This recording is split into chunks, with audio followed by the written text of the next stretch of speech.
And finally tonight, the NFL announced a tough stance today against Cleveland Browns player Josh Gordon.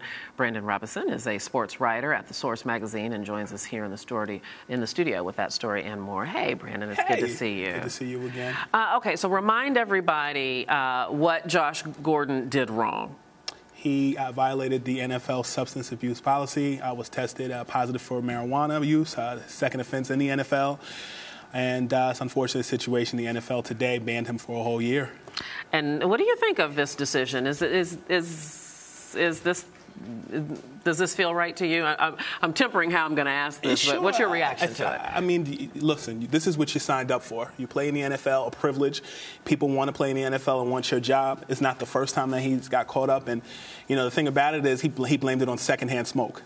Hanging with some friends. Listen, when you average almost 1,700 reception yards in a season and 9 touchdowns, you need to watch the company that you keep. So, unfortunately for him, he's got to sit out the whole season. Yeah, and it would appear that he has a history when it comes to substance abuse. We won't spend too much time talking about that, but how does this affect the team?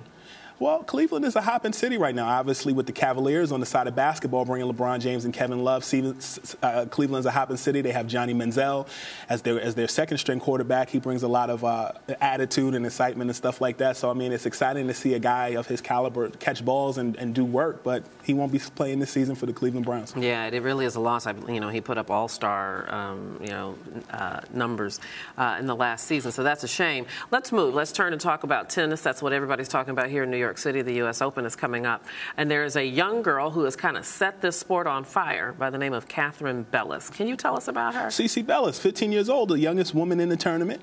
She actually has beaten Maria Sharapova as well as Dominika Kubikata, and I think for tennis fans, the big thing right now is all these rising stars. She's 15, and then you have Taylor Townsend, 18 years old, who actually lost last night to Serena Williams, but new crop of women and men coming in, and it's exciting to see her be among those people competing. Yeah, well, can you sort of evaluate the state of men's tennis versus women's tennis right now? I think women's tennis is very much women-dominated, or rather American-dominated, where you have Serena Williams. She's the veteran. She's been doing the U.S. Open for 15 years, and you have the usual suspects with Sharapova. It's expected that they'll play against each other. Men, you have Nadal and you have Federer. Nadal actually will not be playing in the tournament. He withdrew. But you have a lot of usual names, and I think Federer, he's not expected to win this year. He's not favorited, but I think he has a lot to prove this year. But you know, the usual suspects are usually in the men and women tennis realm. So. Yeah. Speaking of the usual suspects, you know, there's a lot of speculation of how much gas do either of the Williams sisters still have. You know, I hate to say this because they're in their 30s, but you know they're getting older. They're in their 30s. You know, how I know Serena wants to do one more.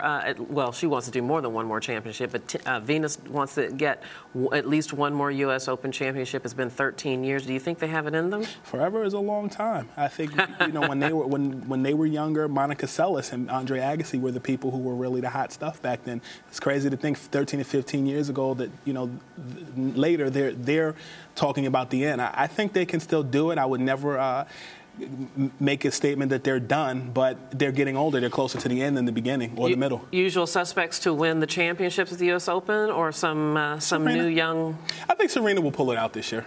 She has a lot to prove. She struggled a lot this year, so if she's able to get this win, all will be good. She struggled with some illnesses, her ankle and her joints and stuff like that. So hopefully she can pull it off this year. She's dealing with a lot of injuries for a long time in that regard. As I understand it, you have something to tell us about Basketball World Cup. Oh yes. Say what? Say who? Yes, you thought basketball was over after the NBA Finals and the LeBron James controversy. Now, FIBA has their FIBA World Championship. It's formerly known as the FIBA World Championship. Now it's called the FIBA World Cup.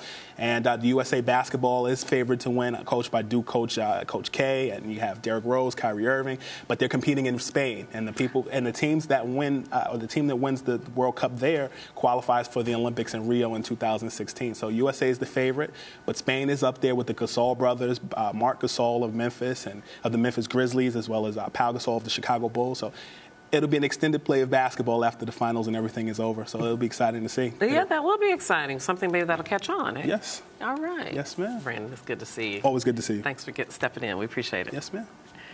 All right, that's going to do it for us today. Thank you so much for watching this edition of Arise America. We'll be back for another one on tomorrow. Have a great day. I'm Debbie Turner Bell. Bye-bye.